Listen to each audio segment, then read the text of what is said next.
So before we get into the details here, I want to start with a quick geometry lesson, and I think that this will be useful for framing the rest of the things we're going to be talking about.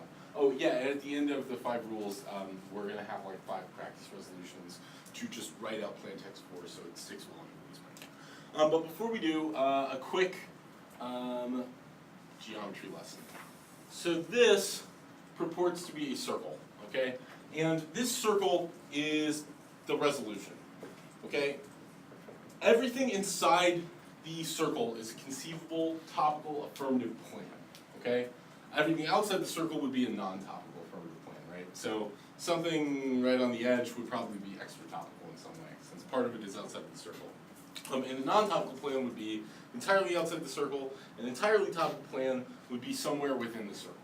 Now, how I was taught this as a youngster in debate was that when you write a plan text, you're essentially selecting a particular point within the circle. And you're saying, we're going to defend this hypothetical example of the resolution. We are going to parametricize, it's called, and instead of focusing on the broad resolution as a whole, you know, the United States federal government should implement tax reform, we're going to select a particular way of doing tax reform that is inside the topic. However, I think that the metaphor of a single point within a circle is actually inaccurate. What it ought to be is we are selecting a smaller circle inside the circle. So if the resolution is the United States federal government should implement tax reform, and I say the United States federal government should implement a flat tax of 15% or something like that, what I'm really doing is not selecting a point, but actually selecting another set of parameters for the debate round. And the reason this is the case is if I say the United States federal government should implement a flat tax rate of 5% or 15% on all Americans, there are actually an almost infinite number of different ways that that could possibly occur, right? We could enforce it via the IRS. We could conceivably enforce it via some new agency. We could, set the rates up so that they are truly even across the board, or maybe there's something different going on for like corporations and people, right? There are all of these different sort of specific parameters that are not contained within my plan text. And that is an important distinction. I think when you read a plan text, what you're doing is you're shrinking the parameters of the debate from the big circle to a smaller circle. But you have still not defined exactly what you are going to be doing.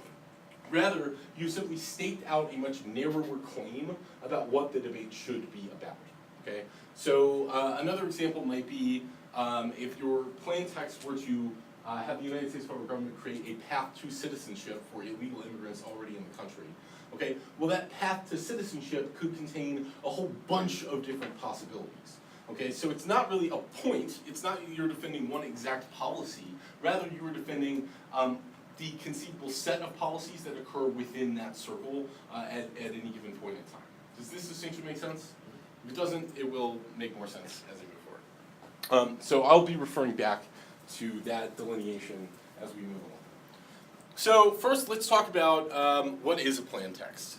A plan text is an advocacy statement, okay? It is a single sentence, most usually, that says exactly what the affirmative team is willing to defend in this debate round, or is advocating is a good idea within a particular debate round.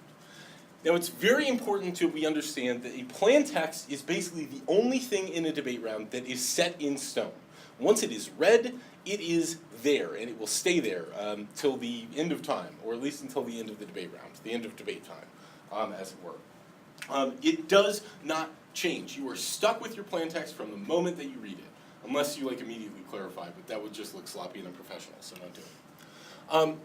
And the goal of this plan text is to define the parameters of the debate. Okay, it doesn't say exactly what you will be doing. Rather, it says here is sort of what we think should happen, and we will defend subsets within that according to interpretation. A good plan text will contain at least 2 things. They will contain an actor and a mandate. An actor and a mandate. So the United States federal government should increase crop subsidies. The mandate would be increase crop subsidies. The actor would be the United States federal government. And generally, there will be some additional specifications within the plan text. For example, are we going to increase all crop subsidies, or are we just going to increase them on cotton?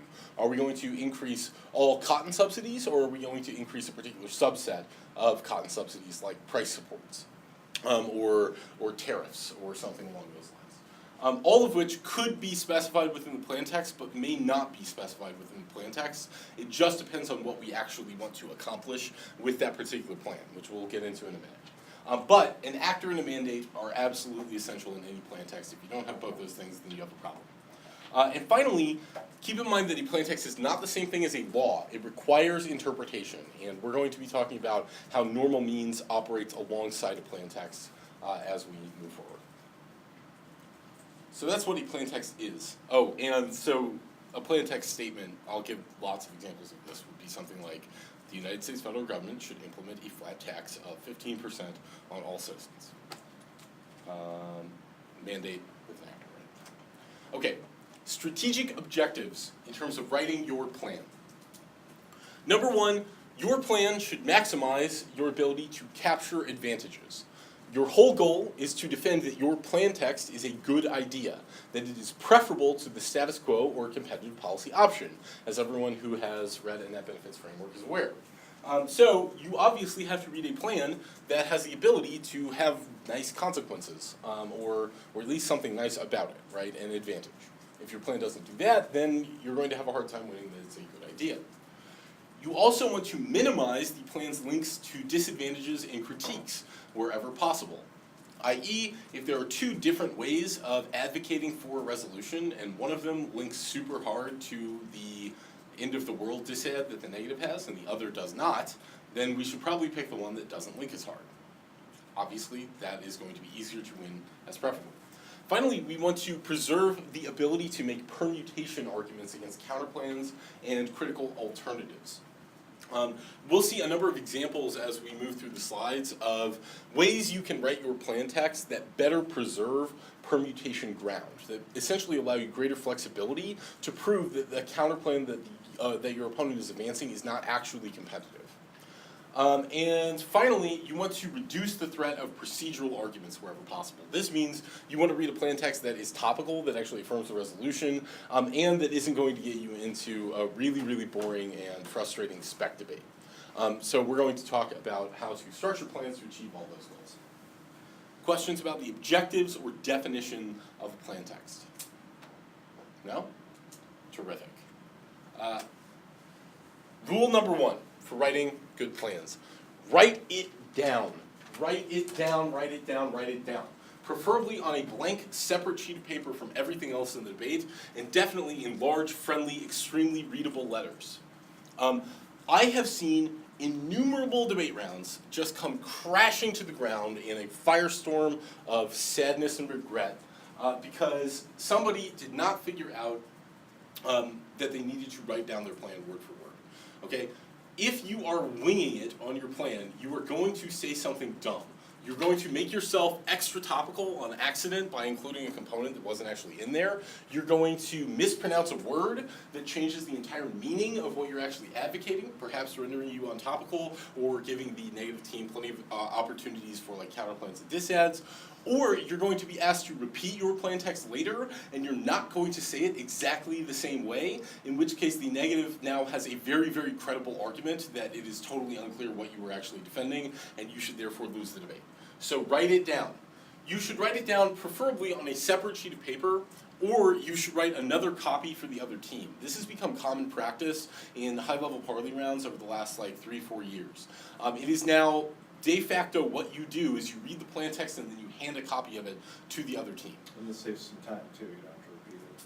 Yeah, well, I actually think that unless you are handing the judge a copy of your plan text, you should always read your plan twice anyway, because nothing is more frustrating when I am flowing than you have like long, complicated plan text. I don't get quite all of it. The other team gets a copy, and me, the person who has to decide the round, doesn't, and it's unclear what you're doing. So you should either have a copy for the judge, or you should read it twice and clearly. You should probably be able to provide one for your opponent.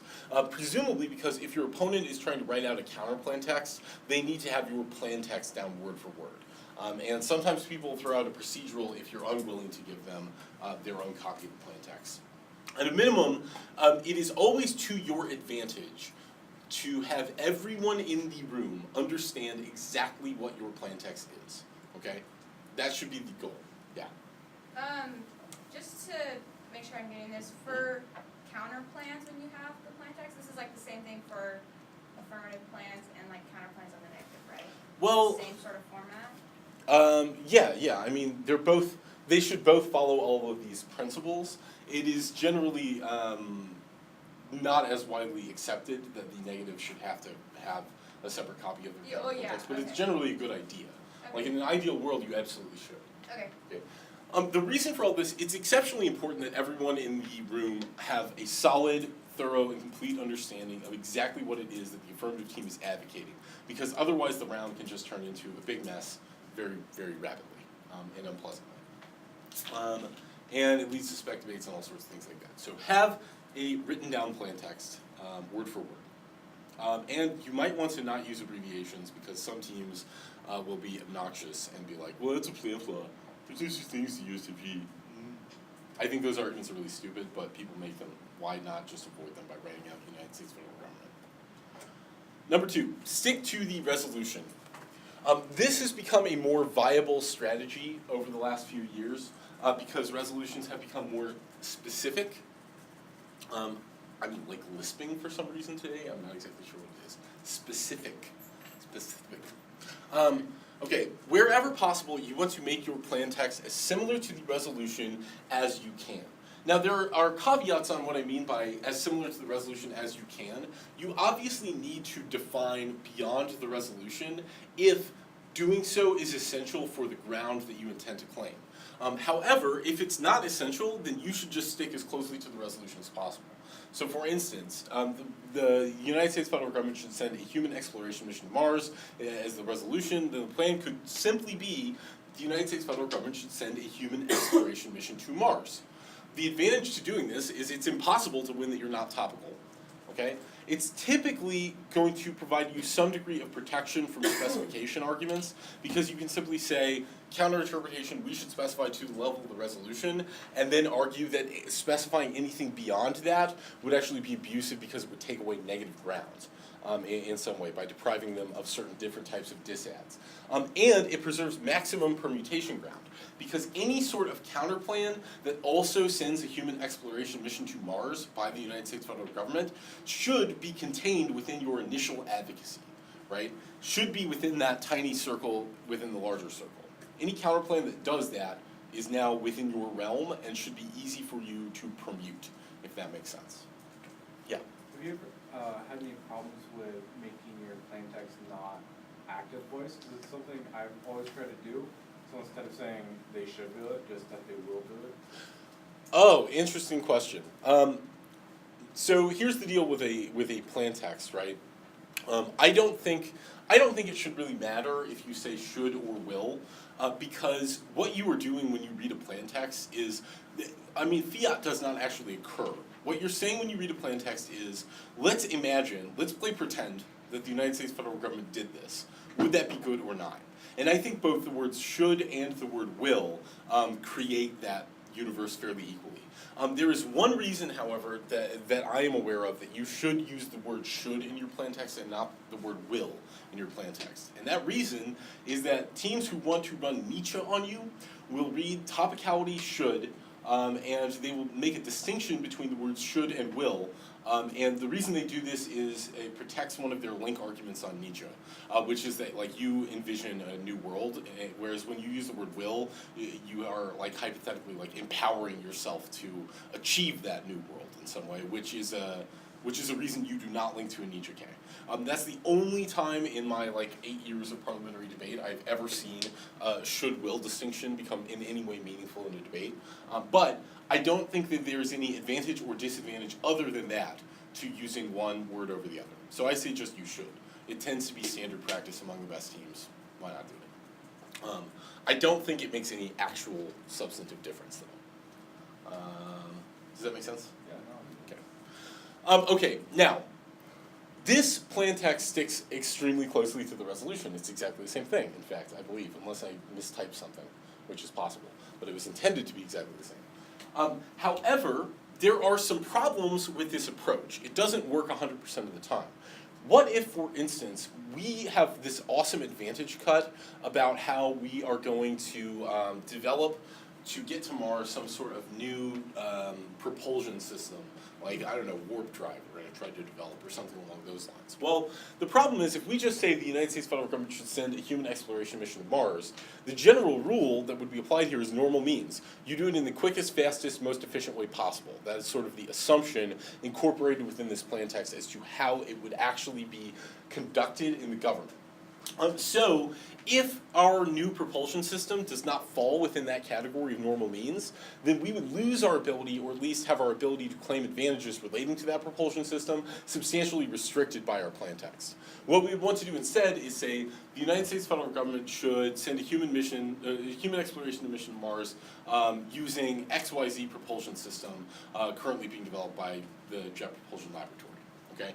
And that extra specificity now exposes us to questions of extra topicality, conceivably, and exposes us to questions of like over-specification, conceivably, but it also guarantees that we'll be able to access our advantage.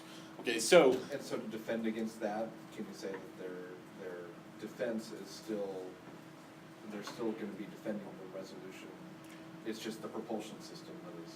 Right. Your argument in that case as to why you are topical would be that, look, we have to use some sort of propulsion system to get to Mars. It's perfectly acceptable for the affirmative team to pick which one they want to use. Basically, to go back to our geometry example, right, the propulsion system version of this plan text is a yet smaller circle inside the medium-sized circle, if that makes sense, right? It's like we're just being more particular about what we're doing.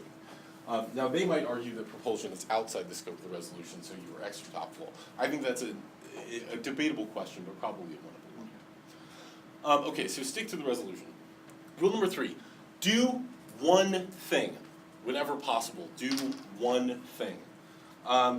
As always, there are exceptions to this rule, right? If you need to do 2 things in order to solve your advantage, then you should obviously do 2 things. But you should always keep your plan as simple as possible. Here's why. Plan texts that do more than one thing essentially invite the negative to choose what they want to debate about. When you do multiple things within the same plan text, you are saying, hey, negative, which of these many things would you like to attack us on? And then they give the negative the opportunity to read a counterplan that does everything but the one thing they want to debate about. So if you say the United States federal government should create a path to citizenship for illegal immigrants and increase the number of H-1B visas, the negative counterplan is to just do citizenship for illegal immigrants. This counterplan is textually and functionally competitive. There's no way for you to permute it, at least not without some complicated theory arguments that probably will not hold up at the end of the round. And they just solved half your affirmative. So now the entire debate becomes about H-1B visas. This exact same scenario can and probably will occur anytime your plan text does multiple things, okay? Especially if you, which means that you have to be on your guard. It would only make sense to read a plan like this if we had advantage 1, like path to citizenship good, and advantage 2, H-1B visas good. And we had to, for some reason, we felt like strategically we had to have both those advantages. But even then, it probably wouldn't be a good idea. It would be much better for the affirmative to just pick one of these ideas and read 2 advantages to that single idea. Because otherwise, you're just splitting your PMC time right down the middle and giving the negative tons of options, which is not fun. Okay? Does this distinction make sense to everyone? Any questions? All right. Rule number 4. Do only what is required for solvency. Do only what is required for solvency. Anything that your plan does that is not directly related to your solvency or to your ability to claim advantages is going to be potential counterclaim ground. And I've seen tons of examples of this over the years. There was a topic about minority contractors a few years back, and I saw some team from Air Force debating the affirmative. And their AF was the United States federal government should hire minority contractors, which is the mandate of the resolution, to build alternative engines for the F-35. And then they just read like a 6.5-minute long hedge advantage about how the F-35 was really sweet, but we only had one type of engine which was going to severely limit its abilities. Well, the negative team didn't quite pick up on this, but the obvious counterplan in that situation is have somebody else build an alternative engine to the F-35. There is no advantage that is contingent on using minority contractors, which means that having literally anyone else in the world do it solves 100% of the affirmative. And you Yeah, and then you just read disads to singling out minority contractors for whatever reason.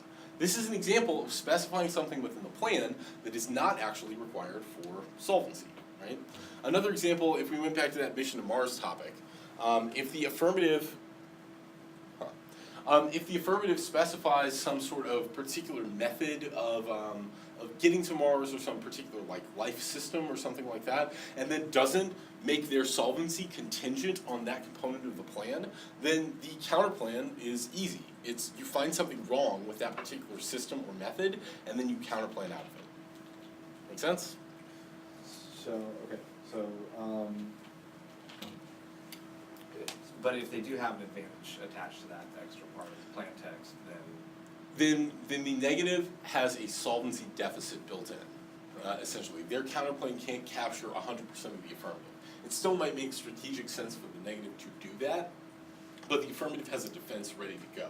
So that's gonna be a fair fight, whereas in this situation, right, the one that's on the board now, like that's not even a fair fight. It's like the negative is gonna win that debate round 9 out of 10 times, because the affirmative has no built-in like precaution against a counterplan that just excludes minority contractors. Here's another really good example of a place where this comes up. Alternative energy debates, okay? So if a team reads, the United States federal government should dramatically increase subsidies for alternative energy as their plan, right? Well, alternative energy includes a whole ton of different technologies. And the affirmative has hypothetically agreed to defend all of those technologies receiving increased funding. Anything that qualifies under the definition of alternative energy gets funding under that plan. Make sense? So what the negative team can come along and do is essentially pick which alternative energy they think is the worst, counterplan to fund all the rest of them except that one, right? And then read a whole bunch of disads to the plan, a la that. So it would make sense in that case for the affirmative to specify within the topic to say, the United States federal government should substantially increase subsidies for wind energy. And that way the negative can't read all their biomass disads or all their solar power disads or whatever. Interestingly, even within the subset of wind energy, there are a whole bunch of different technologies. So what Whitman used to always do, there were these things called maglev turbines that were supposed to be like super special and fancy and extra energy efficient. And so Whitman would read this big disad about how normal wind turbines kill bats, or at least they can. They make their little lungs explode. It's crazy. And then counterplan to exclude anything except maglev from receiving a subsidy or something along those lines. So you see how there is substantial interaction between the specificity of the plan and its vulnerability to counterplans, right? Okay, does this make sense? Do only what is required for solvency. Another way of phrasing this is that you should claim offense from every single portion of your plan. Okay, that's sort of the other formulation of this rule. If it were like a law of thermodynamics, you know how there's different ways of saying it. Same with this. I'm just like whoever invented the laws of thermodynamics. Exactly the same. So be able to claim offense from every single portion of your plan. Another good example of that rule in action would be like if the resolution or the plan is to have the United States federal government send food aid to Haiti. The obvious thing to do there is to read a counter plan to have some other country send food aid to Haiti. So the affirmative team needs to have USFG specific solvency or like some sort of advantage about US soft power. Yeah. Yeah, but what's stopping both countries from just sending it? Because that like goes into mutually exclusivity of. Yeah, that counterplan is vulnerable to a permutation, but presumably the negative side will have some reason why having the United States federal government do the plan is bad. They'll have like a politics disad or some sort of international relations disad, which is how their counterplan is competitive. In a world where the affirmative does not claim any USFG offense, then that counterplan has a head start, basically. In a world where the affirmative has a USFG advantage, though, then it becomes a competition between the disad and the advantage to outweigh. So yeah. Rule number 5, specify strategically, okay? The key rule here is if it's in the plan text, you are defending it. If it is not in the plan text, then it's open to debate. Now, a lot of this becomes a question of normal means and exactly what the words of the plan mean. Here's what you have to remember. everything that is in your plan text still has to be interpreted in terms of what it actually means, right? And the example I gave earlier about alternative energy, the negative and the affirmative can still have a big argument over what exactly alternative energy means. Does that include nuclear power or not? If the definition of alternative energy includes nuclear power, then the negative team gets to link you to their new bad disad. But if alternative energy does not include nuclear power, negative loses access to that ground. So what we have to do as the affirmative is think very carefully about what we are actually willing to defend and what we want to defend. If we're not willing to defend wind energy, then we should not say alternative energy in the plan text, because wind energy is a subset of alternative energy. On the other hand, if we specify to solar, then we no longer get to claim advantages from wind energy. So we have to make a strategic calculation about what we're willing to give up and what we're not. Now, typically, and this is somewhat relatively controversial depending on your debate background, I think you should not specify things that are outside the scope of the resolution as a general principle. And two classic examples would be funding and enforcement. Now, there are exceptions to this principle, but here's why I think you should not specify funding. If you are allowed to specify funding, you are allowed to be extra topical. And I see high school students do this all the time at like the camps I was at over the last few weeks. They would be like, we're going to have a plan to have universal preschool accessible to every American, and we're going to specify our funding, we're going to cut money out of the Pentagon budget in order to facilitate this. Well, the problem with that is it now gives the ability, it gives the affirmative team the ability to say, advantage 1 is preschool, advantage 2 is no more B-2 bombers, and then talk about how B-2 bombers are just awful and are used to blow up brown people around the world, or something along those lines. That is an advantage that derives only from the funding cuts, which are not themselves part of the resolution. So I don't think that it makes sense to specify funding. A similar thing with enforcement, right? Typically, if you get to specify enforcement, you could read some sort of trade-off type argument, or something along those lines that could conceivably render you extra topical. Or if you do something like implement tax cuts, and you specified an enforcement mechanism that's like anyone who cheats on their taxes has to go to jail for 1,000 years, then you can claim advantages related to your sending them to jail that are not directly derived from your plan text of sending them off. Okay? Now that does not mean that your plan does not still need some sort of funding and enforcement mechanism. What it means is that you argue about funding and enforcement through the context of normal means. Okay? The sentence that you defend in your plan text has meaning, but it's very broad. Normal means is sort of what goes on inside the circle, right? Inside that little circle. Normal means explains exactly how things would occur in the world that you were defending. But it's not guaranteed to go one way or the other, and that is a vital distinction. This is what I mean by if it's in your plan text, you're defending it, and if it's not in your plan text, it's open to debate. If I say the United States federal government should subsidize wind energy, right, then I'm hypothetically defending all possible means of subsidizing wind energy. But there is probably some normal way in which the federal government would do that. So for example, one way to subsidize wind energy might be to go around like giving high fives to people who build wind farms, right? That is possible. But that would probably not be the normal means way that the federal government typically subsidizes wind energy. So I don't think it would be fair, typically, to make the affirmative team defend that particular implementation. Normal means is debatable, though, and that's the critical distinction, okay? If I specify my funding, then I have taken it away from normal means and put it into a mandate of the plan, which the negative team is now no longer allowed to contest. If it's in the plan text, the negative team just has to accept it as your advocacy. If it's normal means, then the negative can argue that you have misinterpreted normal means, and in reality, high fives for wind turbine owners would be how the federal government would approach this. Okay? So the reason I'm a fan of normal means in most of these circumstances is that it facilitates a debate about what the words in the plan text mean. If you put that stuff in your plan, then you facilitate a procedural debate about whether your plan is fair or not and whether you should lose in an a priori voting issue. I feel like what I've just said is sort of complicated and I may not have said it in the most eloquent way possible. So I want to open the floor to questions.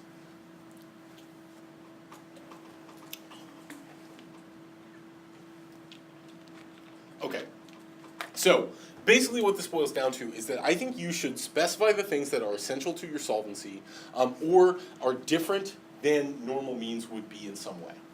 What you will typically hear good teams do is they'll read a plan text that's like, United States federal government should send a bunch of food aid to Haiti. And then after they finish that plan text, they will read a few arguments explaining how they think this will occur. They'll be like, how we've distributed food aid in the past is we've maneuvered the United States National Guard like vessels into the region laden with lots of food. The National Guard establishes sort of a beachhead and starts distributing the food to local non-governmental organizations who then pass it out to the people. That's what typically happens. Now the negative is free to stand up and argue, no, what would actually happen is we're going to build a giant catapult in Florida and just start flinging loaves of bread. But if they want to read their catapult disad, then they have to give good reasons why that's what your plan text actually implies. Make sense? Now, if you got to specify that our plan to send food aid to Haiti means that a bunch of US warships get laden down with food and then move to Haiti, if you specify that, then the negative loses the ability to contest that the Navy would be involved. And the affirmative conceivably gains the ability to claim the advantage of taking a warship out of a combat area and putting it into the service of food aid or something like that, right? So that's why I believe you should make these arguments normal means instead of specifying them directly. Yeah. So you're saying like, right before, during your solvency arguments, you kind of, you give these arguments before, like what your plain text means. Strategically, do you ever like save some of those arguments, let the opposition go off on a crazy tangent, and be like, actually, like, this is what I would argue normal means is? Well, doing that, holding back like that is how you get yourself into a big, messy spec debate. Okay. What I think you should do is clarify exactly what you are guaranteed to defend no matter what, i.e. the words in your plan text, and then provide a delineation and be like, okay, now, here's what we think normal means for our plan would be, and provide that explanation. And that at least sets up so the negative knows that they can make arguments if they disagree with your normal means implementation. The negative would not be going off on a wild tangent necessarily to read some disad to the implementation of your affirmative. What they would need to do though is provide justification for why your plan text means what they think it means.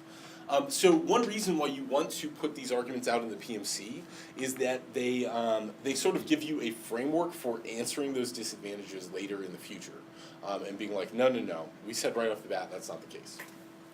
At the very least, you should be prepared to answer questions about what you think normal means is, but you should always be able to say, we're not fiating that this occurs this way, but what we think will happen as a result of our plan text is X. Yeah. Would you not find a strategy where you put some sort of enforcement method in there, like maybe we fund this by reducing, like eliminating agricultural subsidies or something like that, and then not claiming any advantages off it, waiting for the negative to say something about it, and then just moving turns and making that offensive?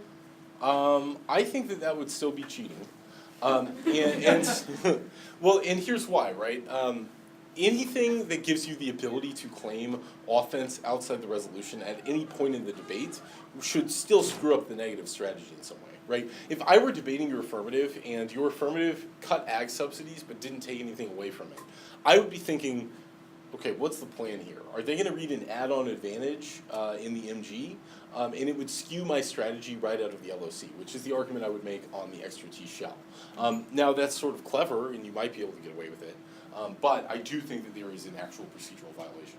Just because there's a procedural violation or something is cheating doesn't mean you shouldn't ever do it. I just want you to be aware that that is the case. Make sense?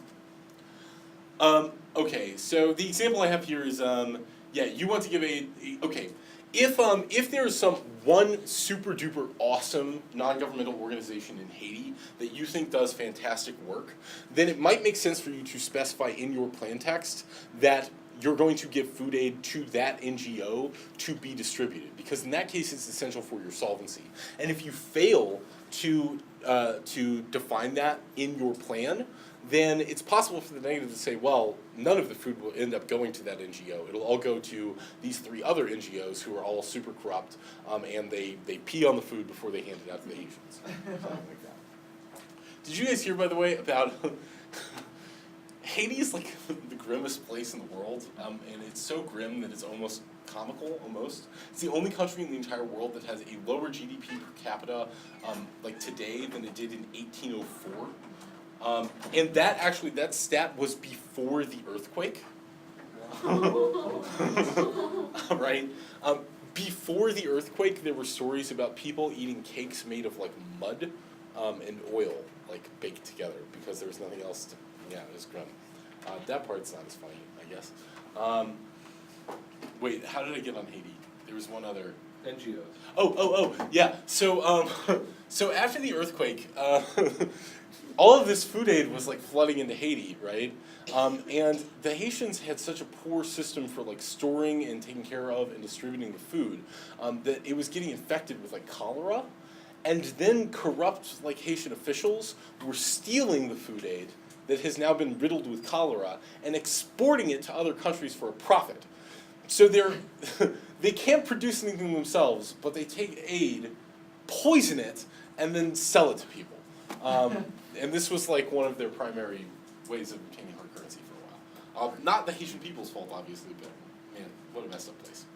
Anyway, specify strategically, you want to be able to identify exactly how you're going to get to your solvency mechanism to the extent that it's relevant and allowable. But you have to be concerned about specificity, extropicality, et cetera, et cetera. So all of these things should be considerations in your mind as you write plain text. Let's do an example. The United States should increase its military presence in the Bering Strait.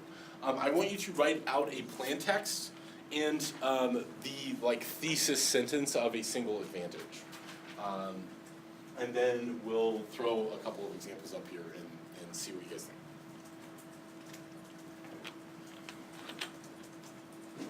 Pretty sure these are all real resolutions that have been used relatively recently.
Anybody got one?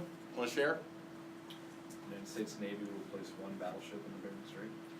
Okay, and what advantage? Oh yeah, I forgot that. I didn't add the thesis. Yeah. Fair enough. Yeah. I said the United States should build an army training post on the coast of the Bering Strait. My advantage was like bilateral Russian-U.S. training operations. Okay, bilateral training operations. That makes sense. The fact that it's a training center allows you to solve for that advantage fairly effectively, yeah. I like it. So that way our advantage is specific to our affirmative. That makes it more difficult to counterplan out of, but it's probably still possible because maybe it doesn't have to be Army, right? Yeah. Did you specify Army? I did. Okay, so if I was hypothetically worried about a Navy counterplan, then I would probably say the U.S. Armed Forces should construct a base. Oh, yeah. And that preserves my permutation ground, right? Unless his advantage is specific to Russian Army, American Army cooperation, in which case he doesn't need to do that, doesn't want to, right? But good, great example. What else? Another one? Okay, I'll try. So the U.S. Coast Guard will place an extra ship in the Bering Strait, and the advantage is that there's more protection for ocean ecology. Okay. Interesting. Wouldn't it be better to have like the EPA do that though, because they're the ones who know ocean ecology? Presumably. Are they military presence though? No, but I'm the negative, so I don't have to be military presence, right? The point that I'd make there, that could totally work if you have good evidence that the Coast Guard is essential for protecting marine ecology. But if you don't have that evidence, then you're going to be vulnerable to an active counterplan. Make sense? Right. So just depends on what your file says and what you're ready. Yeah. I was thinking Coast Guard too, but it was like an Alaskan coastal advantages, like coastal community advantages. Sure. It's like they're all collapsing because of erosion and all that stuff, like. Okay, they interesting. provided. Interesting. Yeah, Saves crab fishermen when they fall off the boat. Yep. all of this could work, right? And there we would want particular ev about, why we need to be the Coast Guard or whatever, makes sense. You wanna do another one? Yes. Okay. You wanna do that one? I wanna see. Oh, let's do this one.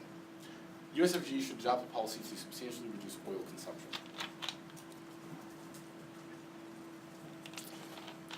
These resolutions where it says adopt a policy to do something are always a kind of a procedural minefield, so be aware of that.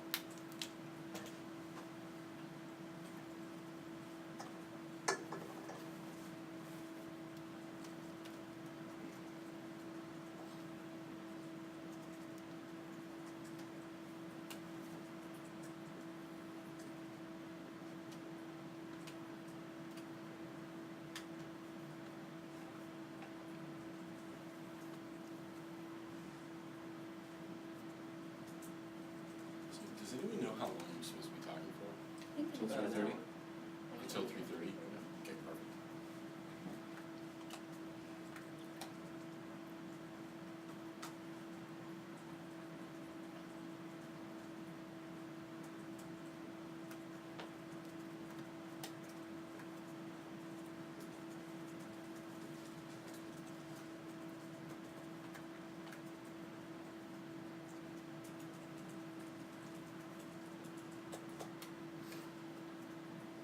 Anybody got one? Nick? Yeah, the USFG should adopt a policy standard to reduce oil consumption by mandating some sort of fuel efficiency standard. Mandating some sort of fuel efficiency standard, okay. I mean, that's super absurd, Yeah, you would probably not say some sort of fuel efficiency standard. So, bad job writing a plan text, probably a good job with the idea though. Yeah, one thing to consider there, I really like how Nick included the first bit of the resolution. Like he said, should adopt a policy to reduce oil consumption by mandating that blah, blah, blah. The reason to do that is it gives you a really easy we meet to a T violation.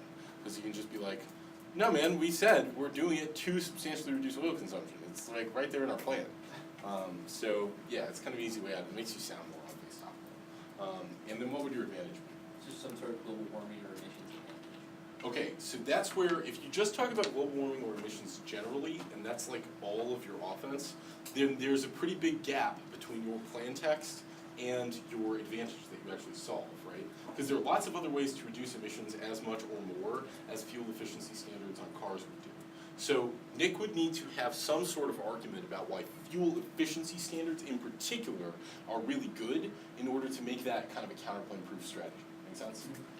You might hypothetically have something like that, or you might have good arguments as to why car emissions are bad, something along those lines. Without that, you're vulnerable. What else? Yeah. The U.S. federal government should subsidize the development of more efficient solar power. The U.S. federal government should subsidize the development of more efficient solar power. What is efficient? Oh, what's your advantage? Sorry. What? What's your advantage? The advantage is that it can, while reducing the consumption of oil, it would allow for the economy to grow and, allow upstart companies to come and get that subsidization. Okay, good deal. Does anybody know what I'm thinking about in terms of a procedural violation there, Mariah? Sounds pretty extra topical. I think it's technically Or affects affects topical. topical, Affects affects topical, right? topical. I think that it's maybe defensible here because the word to substantially reduce implies that you're allowed some leniency there. But here's the deal. You only actually reduce oil consumption if your plan to develop more efficient solar is successful and people use it and therefore just by coincidence use less oil. Make Also, sense? you make the argument that like solar power doesn't combat our major use of oil, which is in cars and like transportation, like solar power really doesn't Sure. power transportation. You could make that argument. It's essentially coincidental that the plan decreases oil consumption is basically the argument. You take steps from implementation of your plan to fixing it. However, I think that the wording of the resolution makes that at least somewhat defensible here. You might be able to get away with it. But yeah, I know this is already a little bit ridiculous, but I have to say it. go for it. The USFG should adopt plans to substantially reduce oil consumption by mandating how much oil can go into fast food. Oh, okay. Which we're not specifying what oil consumption we're doing. There Yeah, you I go. should have written petroleum in that resolution. And so like, if the resolution didn't specify the oil, can I be? Sure. Can I mean, people are gonna read tea on you, they're gonna say that you're not topical, but I think you have a credible defense of why you are topical. Yeah, Because it just says oil, it doesn't say petroleum. because just as much as like oil consumption? oil consumption is in the news, there's also healthcare debate. What would your advantage be? Reduce obesity. Reduce obesity, okay. Alright, that makes sense. You don't regulate sugar though, right? Yeah, I mean, you're gonna have some solvency issues there, but I think that could work. That's an interesting tactic. I Yeah, like it. heart disease. Is this too close to T? So, USFG should adopt policies to substantially reduce oil consumption by mandating use of trains for interstate shipping. And an advantage to that would be safer roads and highways due to less shipping. Interesting, Less interesting. What I would do, okay, so you're mandating trains, and the idea is this causes. For all us to interstate lose drugs. shipping. Okay, I like this idea, I like this a lot, and I like that it's an example that I can run with here and make an interesting point about. Okay, so, your goal is to get rid of trucking on the interstate, right? For interstate purposes. Okay, and that's your like advantage. Your advantage is about fewer trucks on the road. Okay, so here's the deal. That plan text does more than is necessary to fix the problem of interstate trucking on the road, because it actually mandates trains. So you would be vulnerable to a hypothetical counterplan that is like trains bad, counterplan prohibit interstate trucking. Does that make sense? If I had some reason why trains in particular were bad, I could still solve your affirmative by banning trucking, and then make arguments about why there's some alternative mechanism, like, I don't know, airplanes or police, or something like that, right? At least hypothetically. So a more precise wording of that plan text that gets at the same thing would be, the United States federal government should prohibit the use of trucks to distribute goods on the interstate highway system, or something along those lines. Does that distinction make sense? Okay, so not include trains necessarily, Right. but Don't put mandate that into- trains, prohibit the bad thing that you. just prohibit the trucks. Right, Okay. and then maybe make normal means arguments then about how this results in more trains. Right, then the or trains something would along those be lines, right? used as the alternative. Okay. Yeah, but you want, that's a perfect example of where you just want to make sure that your plan does exactly what you need it to solve and nothing more. Okay. Make sense? Cool. Let's do one more res. Find a good one. Let's do that one.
Show me a hand when you got one.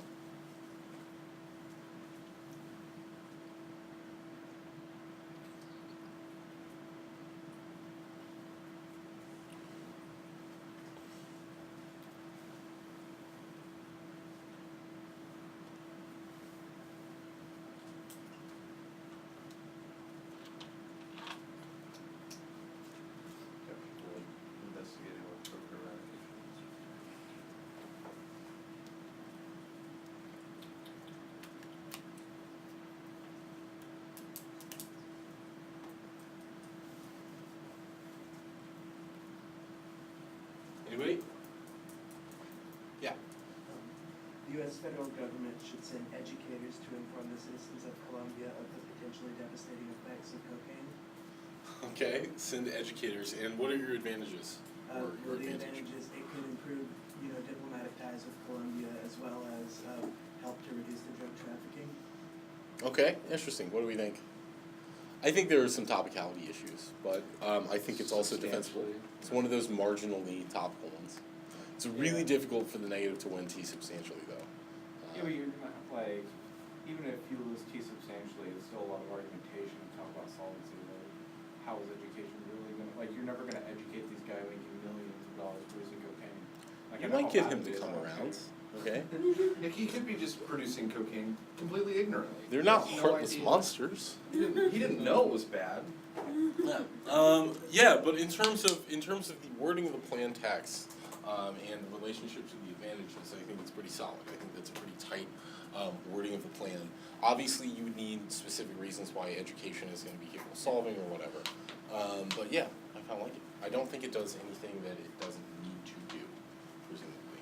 Who else has got one? Yeah. I have a question. So like in your, with rule number 2 of like sticking to the, sticking as similar to the resolution as you can, like would this be a situation where you could just like, your plan text could pretty much just be that same thing and then you could go with your advantages, like where you want to go? Okay, yeah, interesting question. So could the resolution be your plan text? I think that in this case, it would be disadvantageous to use the resolution as plain text directly because there are a ton of different things that the United States does. And I don't think that we would be able to claim offense from all of them. And I don't think it would be advisable for us to do so. Like, for instance, one of the things we do to eradicate coca is we spray horrible chemicals all over the rainforest, right? Another thing we do is we've got some like education or like DARE programs in place or whatever. And then we also train like Colombian military police officials to detect drugs at the border and try to keep them from getting out and things like that. So I don't think it's advantageous for the affirmative to stake out ground defending all those things simultaneously. I think that violates the rule about only doing one thing, right? Basically, because you're inviting the negative then to counterpoint out of whatever eradication efforts they don't like. So specificity probably pays off here. Yeah. I think the res as plan text thing works really well when the resolution includes a word like end or ban or something like that. Because then it's like Pretty much there's... like has a solution into Right, yeah. Yeah. You could conceivably, or what you could do, what I would actually probably do is take like your plan text about education, and I would say the United States federal government should substantially increase its eradication efforts, coca eradication efforts in Colombia by, and then your stuff about education. Morgan? Okay, I'm trying to figure out how to word this, but something like the United States federal government should substantially increase its cocoa eradication efforts in Colombia by providing like monetary assistance or like microloans to farmers for alternate crop programs or something like that. Farmers for alternate crop programs, okay, and then your advantage? Would be like economy, food production, Okay. stability, something. Alright, cool, I like it. I think that you are probably affects topical to some degree, but you may be able to get away with that again. That's another marginal topicality case. I think that it's good that you said my advantage is going to be, about food production, right? Because if her advantage, if she doesn't have offense from food production or something like that, then the counter plan to just spray chemicals all over everything would like totally solve an advantage that is just about coca eradication. Because what Morgan is advocating is probably not as efficient a way to get rid of cocaine as just covering the Amazon in poison. And she could probably have some background about, drug lords using the poor farmers. Yeah, As, absolutely. 100%. I guess what's confusing to me is it, I would specify like microloans if I had offense about why microloans are rather good, but I don't necessarily need to do that to. Correct. Okay. Yeah. But you would need, if you don't specify microloans, then you might need to be prepared to protect yourself against a disad about like loan sharks moving in or something like that, right? It's always a trade-off. Whenever you specify, you are typically gaining some sort of advantage in terms of like shielding yourself from disads, but you're making yourself more vulnerable to counterplans. Because anything that is clearly specified, the negative can definitely counterplan out of. Anything that is not clearly specified, though, they have more flexibility in terms of getting a link to a dis ad. So, yeah. Actually, after she said hers, like, I could use the same advantage, less effects on the whole. I would just be like, I just kind of embrace the whore and be like, the U.S. takes over bilateral military action against Colombian drug lords. Okay. And be like, the Colombians in the U.S. are gonna go in and like take these guys out, and you can argue normal means that like would a nation, like when we do this, like in Afghanistan, use for all your repairs and be like, we were gonna build up their farms and like help them build their things. Okay. And that improves their nation, but also my other advantage was it gives jobs for veterans. What? So returning them from veteran status to active. So your idea is let's start a gigantic war in the middle of the jungle. Okay. Do what? PTS topping outs. Topping outs? I like Cool. Reno. Wrap it up. Sorry. Thank you, sir. Thank you.